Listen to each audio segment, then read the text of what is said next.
میں رمضان کے آداب میں یہ بات بتا رہا ہوں، اور افطاری اتنی دبا کے نہ کریں، اور آپ کے جسم کی گندگی پورے سال کی جو جمع ہے، پھر آپ افطاری جب کریں تو سنبھل کے کریں۔ جس کو رمضان ملے وہ روزہ رکھے، تو روزہ تو انشاءاللہ رکھیں گے، لیکن میں تھوڑی سی ایک گزارش کروں گا کہ جسم کی صحت کے لیے اپنی غذا پہ کنٹرول کریں۔ شاید کوئی یہ نہ بتائے، میں رمضان کے آداب میں یہ بات بتا رہا ہوں، سحری اتنی دبا کے نہ کھائیں کہ عصر تک اسی کے ڈکار آتے رہیں، کھٹے ڈکار آتے رہیں، اور افطاری اتنی دبا کے نہ کریں کہ پھر تراویح کے وقت پڑھاؤ کہ ہن میں کیویں پڑھاؤں، اٹھیا ہی نہیں جاندہ، مجھ بن کے ڈٹھا پہ ہوندا ہے۔ تو سحری کھائیں اتنی کہ بس عام معمول کا پیٹ بھر جائے، کچھ حصہ خالی ہو، اور آپ کو دوپہر سے بھوک لگنی شروع ہو جائے۔ جب آپ کو دوپہر سے بھوک لگنی شروع ہوگی تو آگے 6-7 گھنٹے کا سفر ہے، اس میں پوری مشین خالی چلے گی، تو جتنے گندے مادے اور فاسد مادے جمع ہوتے ہیں وہ سارے جل جاتے ہیں۔ اچھا، رمضان کے دونوں طرف معنی آتے ہیں، وہ میں بتاتا ہوں، ابھی میں جسمانی بتا رہا ہوں۔ اچھا، ایک اور بھی بڑا خوبصورت رمضان کا معنی ہے۔ اللہ کے نبی نے فرمایا کہ یہ نہ کہا کرو رمضان آ گیا اور رمضان چلا گیا، کہو رمضان کا مہینہ آ گیا، رمضان کا مہینہ چلا گیا، چونکہ رمضان اللہ کا نام ہے، رمضان اللہ کا نام ہے۔ اللہ اس میں اپنے بندوں کے گناہوں کو جلا دیتا ہے، تو اس لیے یہ تفسیر رازی کی روایت بیان کر رہا ہوں، اس کی صحت اور ضعف کے بارے میں مجھے نہیں پتہ۔ تو رمضان کہتے ہیں جلا دینا، جلا دینا یا جل جانا۔ تو جب آپ کا فاقہ 12 بجے سے شروع ہو جائے گا اور 6-6:30 بجے تک چلے گا، تو آپ کے جسم کا ایک ایک خلیہ گرم ہو جائے گا، اور اس میں سے بھاپ نکلے گی، اور آپ کے جسم کی گندگی پورے سال کی جو جمع ہے وہ جلنا شروع ہوگی۔ پھر آپ افطاری جب کریں تو سنبھل کے کریں، ٹھنڈا برف سے بھرا ہوا پانی اور روح افزا اور جام شیریں اور دودھ سوڈا، اور اس میں برف کے اتنے بڑے بڑے ڈلے ڈال کے جب آپ پیتے ہیں تو سارے دن کے روزے کا جسمانی فائدہ فوت ہو جاتا ہے، ختم ہو جاتا ہے۔ سنبھل کے پانی پئیں، اور روم ٹمپریچر کا پانی پئیں۔ اس وقت معدہ گرم ہوتا ہے، اس میں ٹھنڈی بلا ڈالنا، اور پھر آپ اس پر دوسرا ظلم یہ کرتے ہیں کہ اتنا ٹھنڈا پینے کے ساتھ گرم گرم سموسے کھاتے ہیں، گرم گرم پکوڑے کھاتے ہیں، اور کئی ماشاءاللہ ساتھ وہ پیس کو بھی ملاتے ہیں، کوئی چانپیں ملاتے ہیں، کوئی پیس ملاتے ہیں۔ یہ افطاری ہوتی ہے، اور پھر کھانا اس کے بعد ہوتا ہے۔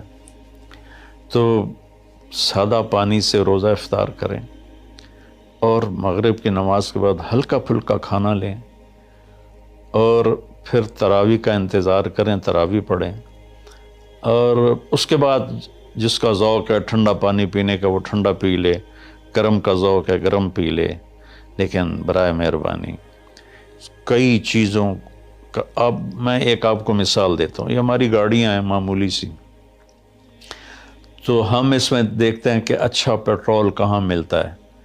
جس پیٹرول پمپ کا پتہ چلے کہ پیٹرول اچھا نہیں، ہم سزوکی والا بھی آگے چلا جاتا ہے کہ ویکھو چنگا پیٹرول کتھوں لبدا ہے، اور جن کے پاس مہنگی گاڑیاں وہ ہائی آکٹین ڈلواتے ہیں، جو پیٹرول کی سب سے اچھی قسم ہوتی ہے۔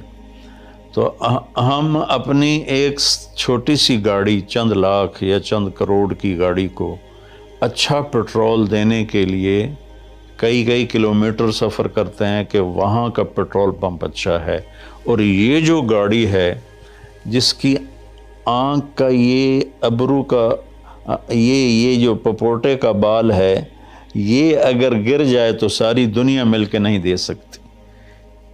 ایک ناخن اگر گر جائے تو پوری دنیا مل کے وہ ناخن نہیں دے سکتی۔ کون چاہتا میں گنجا ہو جاؤں؟ اور ایک بال گرتا ہے تو پوری دنیا کی طاقت مل کر وہ بال واپس نہیں لا سکتی۔ تو اس کو ہم گندی سے گندی چیزیں کھلاتے ہیں، کچوریاں کھا رہے ہوتے ہیں، قتلمے کھا رہے ہوتے ہیں کہ افطاری ہو رہی ہے۔ تو اللہ کے واسطے ٹویوٹا گاڑی میں صاف پیٹرول ڈلواتے ہو اور اس خوبصورت گاڑی میں گند بھر دیتے ہو، سموسے اور پکوڑے اور دودھ سوڈا اور جام شیریں اور روح افزا اور 7 اپ اور ٹھنڈے پانی، سکنجبین، اور اس کے اوپر پھر مرغے کے پیس اور چانپوں کے پیس، اور ابھی کھانا بعد میں کھانا ہوتا ہے۔ تو مہربانی کریں، اپنے جسم کی صفائی کریں، اعتدال سے کھائیں، افطاری بھی اتنی کھائیں کہ آپ کی بھوک باقی ہو، تو آپ آرام سے تراویحیں پڑھ لیں گے۔ تو تراویح پڑھیں، پھر اس کے بعد آپ آرام کریں، جلدی سے سو جائیں۔ اور بعض نوجوان ساری رات جاگتے ہیں، ٹھیک ہے، کوئی بات نہیں، جاگیں، کوئی نفل بھی پڑھ لیا کریں، کچھ اپنی گپ شپ بھی کر لیا کریں، اور پھر سحری ایسی کھائیں کہ اب اس میں پراٹھے پک رہے ہوتے ہیں اور ہر گھر سے پراٹھوں کی خوشبو آ رہی ہوتی ہے، تو پھر پراٹھوں کا بوجھ اپنے اوپر نہ ڈالیں، سادہ روٹی کھا لیں، سادہ سالن کھا لیں، تو پورے مہینے میں آپ کے پوری باڈی کی اوورالنگ ہو جائے گی۔ یہ تو جسمانی فائدہ ہو گیا۔ روحانی لحاظ سے کیا ہے؟ شہر رمضان، رمضان جل جانا، جلا دینا، رمضان کا مہینہ۔ اس لیے اللہ کے نبی نے کہا، یہ کہا کرو ماہ رمضان آیا اور ماہ رمضان گیا، کیونکہ اللہ آنے جانے سے پاک ہے، تو اللہ کا نام رمضان ہے۔ یہ امام راضی کی روایت ہے۔ تو یہ نہ بھی ہو تو رمضان میں جلنے کا مطلب کیوں ہے؟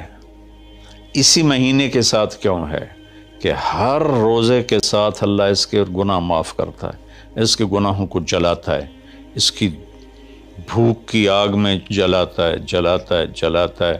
آخری روزے اللہ تعالیٰ کیا کرتے ہیں کہ اس کے سارے گناہوں کو جلا کے راکھ کر دیتے ہیں اور اپنی رحمت۔ اچھا، رمضان کا مطلب بارش بھی ہے، جو سبحان، عربی بھی عجیب زبان ہے۔ رمضان کا مطلب بارش بھی ہے، رمضان کا مطلب اگر رمضا مصدر ہو، رمضا، تو یہ بارش کا مطلب ہے، رمضا ہو تو یہ جلانے کا مطلب ہے۔ سبحان اللہ، کہ رمضان ایسا مہینہ ہے کہ اس میں ایسی رحمت کی بارش ہوتی ہے، سارے گناہ دھل جاتے ہیں۔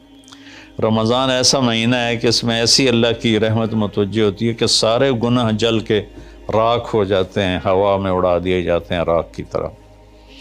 تو یہ تب ہوگا جب ہمارا پورا جسم روزہ رکھے، ہماری آنکھیں روزہ رکھیں، ہمارے کان روزہ رکھیں، ہماری زبان روزہ رکھے، ہمارے ہاتھ روزہ رکھیں، ہمارے پاؤں، ہمارا دل، دماغ روزہ رکھے، تو پھر یہ روزہ، یہ رمضان بنے گا اور ہمارے گناہوں کو جلا دے گا یا دھو دے گا۔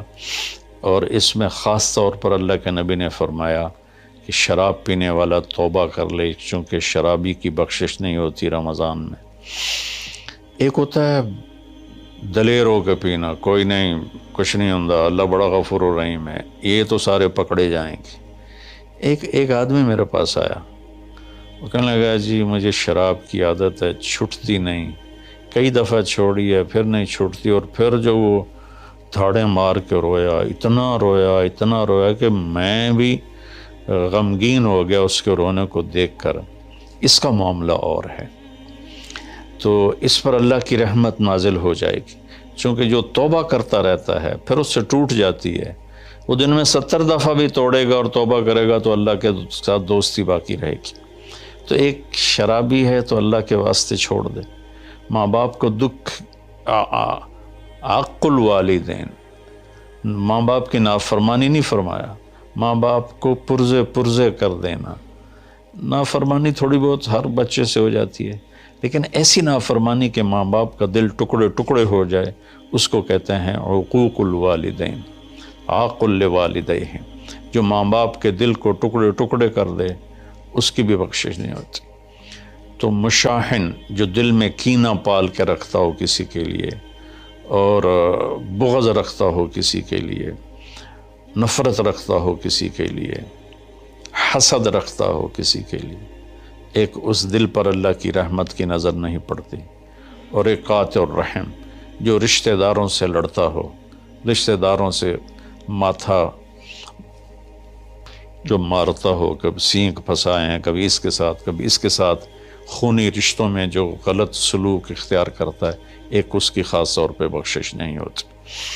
تو باقی اللہ کا دریائے رحمت ہے، جو بھی توبہ کرے گا، مشرک بھی توبہ کرے گا معاف، سود خور توبہ کرے گا معاف، چور توبہ کرے، ڈاکو توبہ کرے، زانی توبہ کرے، قاتل توبہ کرے، شرابی توبہ کرے، ماں باپ کا نافرمان توبہ کرے، اور رشتہ داروں سے لڑنے والا توبہ کرے، نفرت رکھنے والا توبہ کرے، اور سود پہ کام کرنے والا توبہ کرے، سود کھانے والا توبہ کرے، سب معاف ہو جائے گا، سب معاف ہو جائے گا۔ اور اللہ سے مانگیں کہ اللہ تعالیٰ اس میں ہماری جسمانی صحت بھی بحال کر دے اور روحانی صحت بھی بحال کر دے، اور ہمارے گناہوں کو معاف کر دے۔ السلام علیکم ورحمۃ اللہ وبرکاتہ۔